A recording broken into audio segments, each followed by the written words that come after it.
اس کے بعد ایک حدیث سنا دیتا ہوں، صرف ایک حدیث پہ عمل کر لو، ساری دنیا بھی آپ کی، آخرت بھی آپ کی۔ میرے نبی نے فرمایا اربع من کن فیہ ما ضرہ ما فاتہ من الدنیا، چار باتیں مجھ سے لے لو، دنیا بھی تمہاری، آخرت بھی تمہاری۔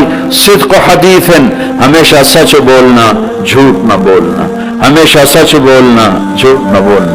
حفظ امانت، کسی کو دھوکہ نہ دینا، کسی کو دھوکہ نہ دینا۔ سارے ایسے ترقی یافتہ ملکوں میں ہمارے انڈیا پاکستان کے نوجوان دھوکہ دیتے ہیں لڑکیوں کو، مقامیوں کو، تو ان سے شادیاں کرتے ہیں، پیپر بنا لیں، پیپر بنتے ہیں، پھر بھاگ جاتے ہیں۔ میرے نبی کو بدنام نہ کرو، میرے نبی کو شرمندہ نہ کرو۔ ایک واقعہ لکھا ہے احسان دانش نے کہ دہلی میں جب انگریز کا راج تھا تو ایک یہ جو پک پاکٹ والا سردار تھا، اس کے آگے چیلے تھے، تو اس کا ایک چیلا، ایک شاگرد صرف 2 روپے لے کر آیا شام کو، تو اس نے اس کو پٹائی کی کہ صرف 2 روپے۔ اس نے کہا استاد آج بہت موٹا مال کمایا تھا، آج ایک انگریز کی جیب کاٹی تھی، میں بڑے پیسے تھے، لیکن جب میں 4 قدم چلا تو مجھے خیال آیا کہ قیامت کے دن اگر عیسیٰ علیہ السلام نے میرے نبی کو گلہ دے دیا کہ آپ کے امتی نے میرے امتی کی جیب کاٹی تھی، تو مجھے ان کی وجہ سے، میری وجہ سے میرے نبی کو شرمندہ نہ ہونا پڑے، تو میں نے جا کر اس کو واپس کر دیے اور یہ 2 روپے اپنے لے کھسکا کے لائیں۔ تو وہ اس کا استاد بھی رونے لگا کہ بیٹا یہ 10 روپے تیرا آج کا انعام ہے، تو نے کمال کر دیا۔ تو میرے عزیزو، ایسا کام نہ کرو جس سے تمہارے نبی کو شرمندہ ہونا پڑے۔ یہاں رہتے ہو صحیح طریقے سے پیپر بناؤ، غلط طریقے سے پیپر مت بناؤ، ٹیکس چوری مت کرو، ٹیکس کی چوری کے لیے ہیلے بہانے جھوٹ مت کرو۔ مسلمان سچ بولتا ہے، جھوٹ نہیں بولتا، مسلمان دھوکہ نہیں دیتا، دیانتداری سے کام کرتا ہے۔ 4 ٹکے بچا کر کیا کر لو گے؟ جھوٹ تمہارے چہرے کی لعنت بن جائے گا، قیامت کے دن کی سیاہی بن جائے گا۔ اور میرے نبی نے فرمایا جو دھوکہ دیتا ہے وہ میری امت سے خارج ہو جائے۔ من غش فلیس منا، جو نماز نہیں پڑھتا میری امت سے خارج ہو گیا، یہ نہیں کہا۔ جو روزہ نہیں رکھتا میری امت سے نکل گیا، یہ نہیں کہا۔ جو دھوکہ دیتا ہے میری امت میں سے نکل گیا، میری امت میں سے نہیں ہے۔ تو یہاں رہنا ہے تو سچائی کے ساتھ رہو، دیانتداری کے ساتھ رہو۔ شادیاں کی ہیں تو پھر نبھاؤ، پھر اسے نبھاؤ، پھر فراڈ نہ کرو۔ ایک دن آنے والا ہے تمہیں اللہ کے سامنے کھڑے ہونا ہے، تمہارے دھوکے فراڈ سارے کھول کے اللہ تعالیٰ الگ دکھا دے گا، اور اس دن شرمندگی ایسی ہوگی کہ کہیں چھپنے کی جگہ بھی نہیں ملے۔ تو اللہ کے واسطے ایسے مسلمان بنو کہ تمہارے ذریعے سے تمہارا اسلام چمکے، روشن ہو، یہاں کی حکومت تمہاری تعریف کرے۔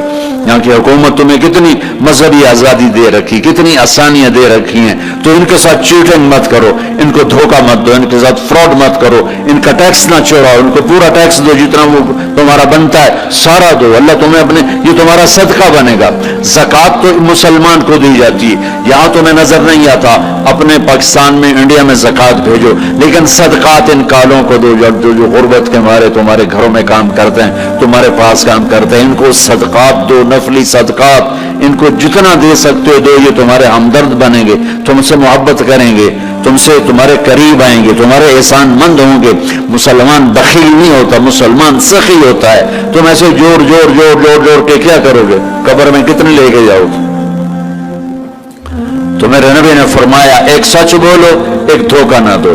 تیسرا فرمایا اخلاق اچھے کرو، حسن خلیقت، اپنے اخلاق اچھے کرو۔ اور چوتھا فرمایا عفت فی طعمت، رزق حلال کمانا، حرام نہ کمانا۔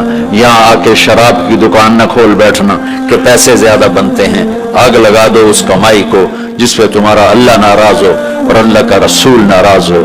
تمہارا ایک رینڈ جو حلال کا ہے تمہارے لاکھوں حرام کے رینڈ سے زیادہ اللہ کو محبوب اور پسند ہے، اور اس میں زیادہ برکت ہے۔ حرام کھا کے نہ کوئی سکھ کی نیند سوتا ہے، نہ سو سکتا ہے۔ اللہ کو بھولا کے نہ کسی نے چین پایا ہے، نہ پا سکتا ہے۔ یہ 4 باتیں آپ لے لیں، میں لے لیں، تو ہماری زندگی یہ بھی خوبصورت، وہ بھی خوبصورت۔ سچ بولنا، کسی کو دھوکہ نہ دینا، دیانتداری، اخلاق اچھے کرنا، رزق حلال کمانا۔ حضرت سعد بن معاذ بیٹھے تھے، ہمارے نبی کی نظر پڑی ان کے ہاتھوں پر، ہاتھ بڑے سخت تھے. آپ نے کہا تیرے ہاتھ کیوں سخت ہیں؟ کہا جی بچوں کے لیے روٹی کماتا ہوں تو ہاتھ سخت ہو گئے. تو آپ نے ان کے ہاتھوں کو پکڑ کے بوسہ لیا ایسے اور فرمایا بچوں کو حلال کھلاتے جو ہاتھ ایسا ہو جاتا ہے اس پہ جہنم کی آگ حرام ہو جاتی. ہماری تو کمائی، آپ کی کمائیوں میں سچ اور دیانتداری ہو تو اللہ کی قسم 24 گھنٹے نماز لکھی جائے گی. پانچ نمازیں نہیں لکھی جائیں گی، 24 گھنٹے کے سجدے لکھے جائیں گے. کام میں، جاب میں، شاپ میں، کاروبار میں، اپنی ملازمت میں اگر آپ سچائی اور دیانتداری والے ہو تو آپ کا ہر لمحہ خوبصورت ہے اور نماز اور بندگی ہے.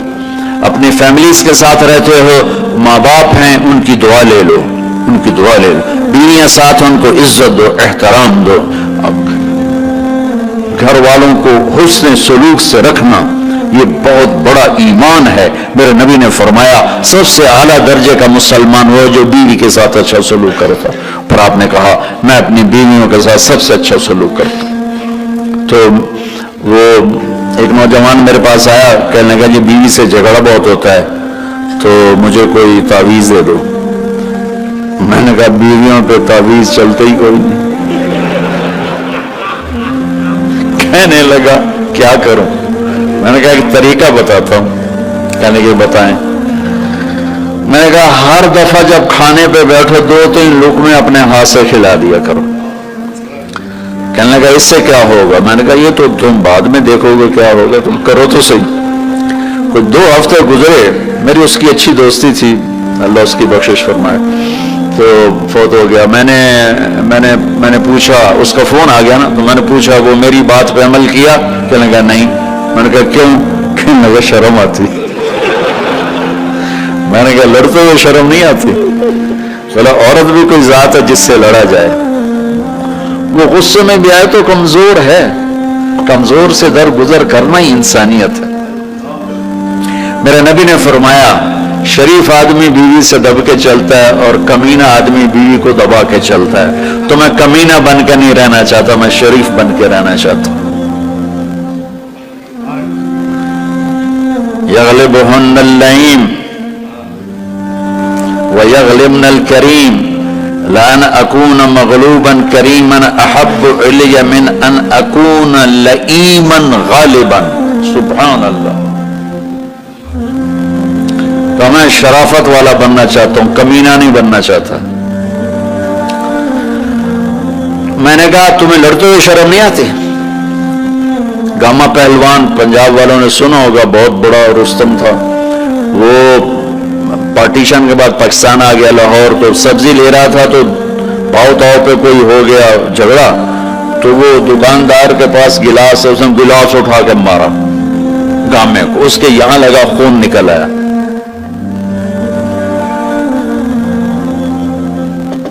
اس نے چپ کر کے پکڑی کھولی اور نیچے سے یوں اس کو لا کر باندھ کے چل پڑا. تو لوگ انہوں نے اس کو پکڑ لیا، پہلوان جی اے ماڑا جا بندہ تو مار گیا، تو اسے آخیا ہی کچھ نہیں، تو اس کا پہلوان. کہنے لگا ماڑے نو مارنے شرم آتی ہے. وہ کہنے لگا کمزور کو مارتے ہوئے شرم آتی. تو عورت پہ ہاتھ اٹھانا، یہ گالیاں دینا، اس کے ماں باپ کو گالیاں دینا، یہ تو جانوروں کا کام ہے، انسانوں کا کام تو نہیں ہے. میں نے کہا کر اور مجھے بتا. کوئی 2 گھنٹے بعد اس کا فون آیا، کہا مولانا صاحب کمال ہو گیا. میں کیا ہوا؟ کہ میں نے اس کے منہ میں لقمہ ڈالا ہوتا، منہ تھے کھلے رہ گئے. منہ کھلے رہ گیا. مجھ سے کہنے لگی تو خود تو کر نہیں سکتا، کس نے تمہیں یہ سکھایا ہے؟ کس نے سکھایا؟ اس نے کہا مجھے مولی طاہر جمیل نے سکھایا. اور میں ایسے چولی اٹھا لی. اللہ مولی طاہر جمیل اور اس کے بچوں کا بھلا کرے جس نے تمہیں انسان بنایا. اپنے گھروں کو آباد کرنا تو اخلاق اچھے کرو، بول میٹھا کرو. بچے ساتھ ہیں ان کو محبت سے لے کر چلو. اب ایسے دیس میں ہو جہاں ہمارا دینی ماحول نہیں ہے، آپ کو بنانا پڑے گا. اور دینی ماحول بنانا